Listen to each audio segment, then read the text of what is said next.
James Kaufman, World News Report today, October 7th, 2024. God bless you and yours, no matter where you are in the world. Please subscribe, give us a thumbs up, ring that bell for critical future updates. Meanwhile, in Florida, I-75 North, bumper to bumper, a parking lot, people trying to evacuate before Milton, a Category 5 hurricane already inbound. I've spoken to lots of friends that are refusing to evacuate. And remember, folks, Florida is as flat can be. Even if you're on the Atlantic coast and the storm hits south of your location, the counterclockwise rotation will flood the entire area north of wherever the center of the storm passes. In other words, everyone north for 100 miles will have a storm surge, even though they're on the Atlantic side of the hurricane, because of the rotation of the storm. So consider this a serious situation if you live anywhere near the coast on the Gulf Coast side, or anywhere near the coast on the Atlantic side. What's near the coast? I personally, after losing 3 homes, would be worried if I was within 10 miles of the coast or anywhere in an estuary or bay, near a bay. Over to the National Hurricane Center. We have Milton now. 180 mile per hour sustained winds. It's a Category 5 storm, and it really has not moved. It should be picking up moisture from the Yucatan Peninsula. They are cloud seeding, and I will show you all that in just a moment. And now we have another disturbance right here in the Bahamas, or just off the southeast coast of Florida. Now, Kirk, although still a huge storm, is marked as a post-tropical cyclone. But our information here tells us that it has sustained winds of 70 miles per hour, or 75 miles per hour, which is still a Category 1 hurricane.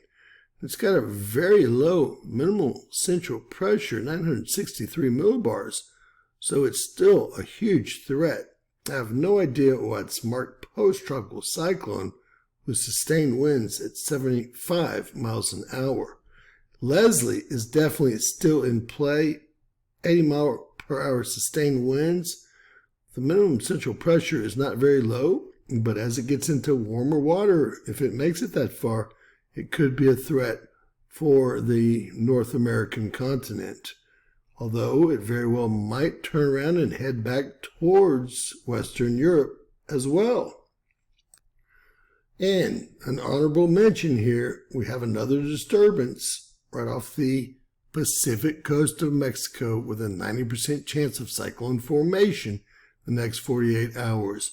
You can go ahead and make that a 100% chance. In this man's opinion, this is hugging the coast, so we'll have to keep an eye on this. Usually these will move out to sea, but all the winds appear to be going, for some reason, to the east. Over to my Fox hurricane, taking a look at Hurricane Milton enhanced satellite view. You can see it hugging the Yucatan Peninsula. You can see a very distinctive eye of the hurricane. It is now a Category 5 hurricane, 180 mile per hour sustained winds. You can see the moisture on the Yucatan Peninsula and in front of the storm that will be picked up by the storm. And this appears to be someone seeding these clouds, almost if they want it to become stronger than it already is. Now, Category 5 is the strongest on the scale. I don't know if they're planning on making a new Category 6 or if this is going to be a Category 5 with 250 mile per hour sustained winds. Jumping over to the National Hurricane Center's official track, they have it going in just at Tampa Bay, Florida. Now, Tampa Bay's fate is going to really depend on if the center of the storm is slightly north or slightly south of the bay itself. If it is north, the rotation of the storm will push water into the bay and flood all of Tampa Bay and its downtown area, which occurred last week when the storm skirted that area and made landfall just north of that area, really in the Florida Panhandle. Now, these are the official new spaghetti models that have just come out as of 5 p.m. It's going to be about an hour and 13 minutes ago. And I always tell you, I like the TABD, the purple model, seems to always be right on.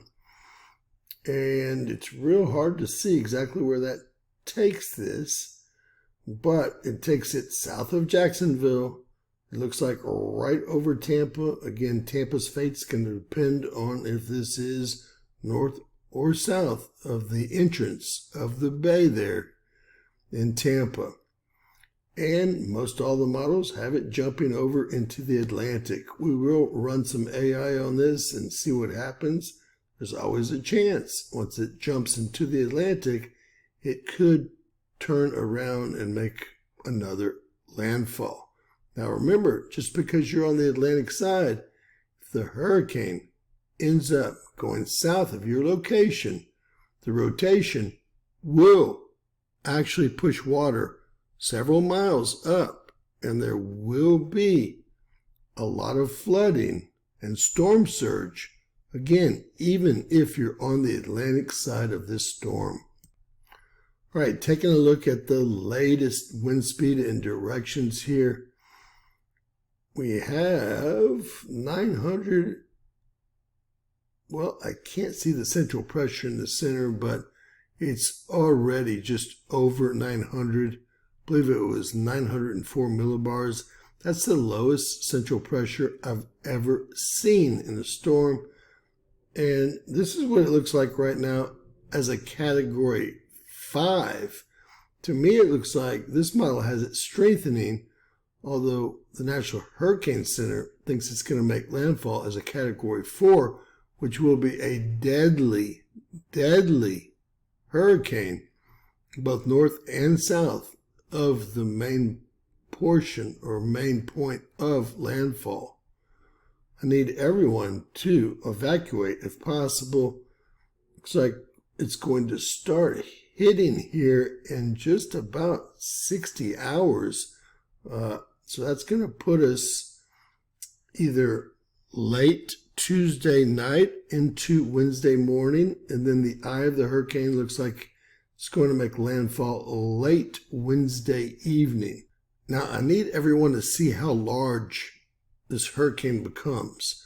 It's going to affect all of Florida. The Florida Panhandle, Tallahassee, the capital, Jacksonville, of course, the entire Gulf Coast, the Keys down in Florida because of all of this water it's pushing. And if you'll notice, the winds are still going against this hurricane, but it's fighting through the winds.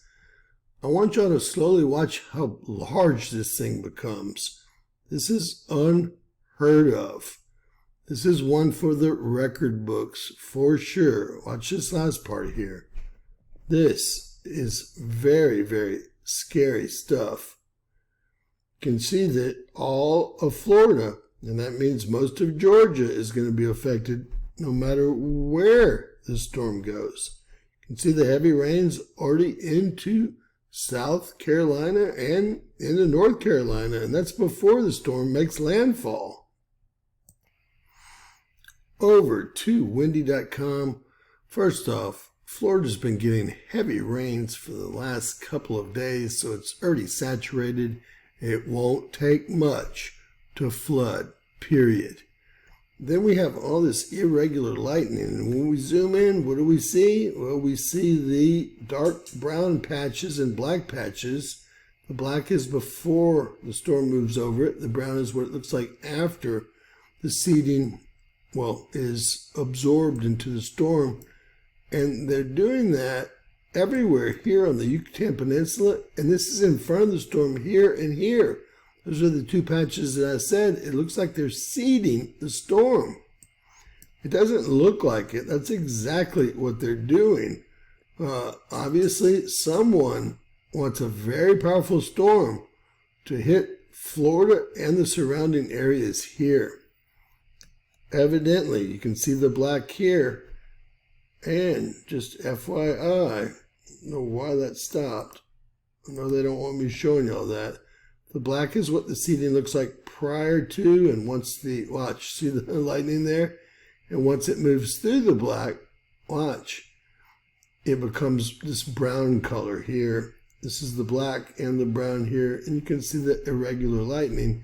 These, all these brown spots here and the black spots are seeding. They're intentionally making smaller storms in front of this hurricane. And again, it can't get much stronger, or can it?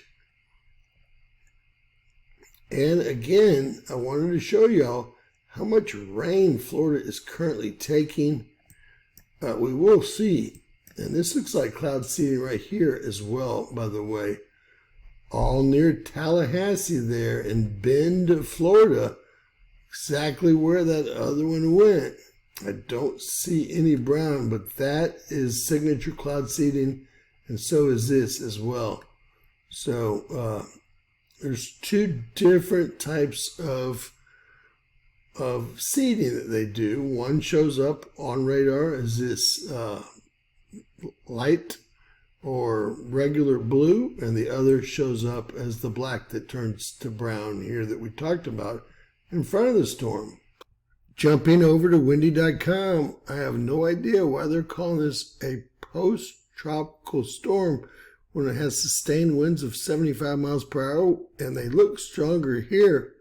They are stronger here. I'm going to call this still a hurricane. Again, National Hurricane Center has it marked as a post-tropical depression, but it's just not. Now, Kirk looks to be headed into France, maybe Ireland, the UK, somewhere in that direction.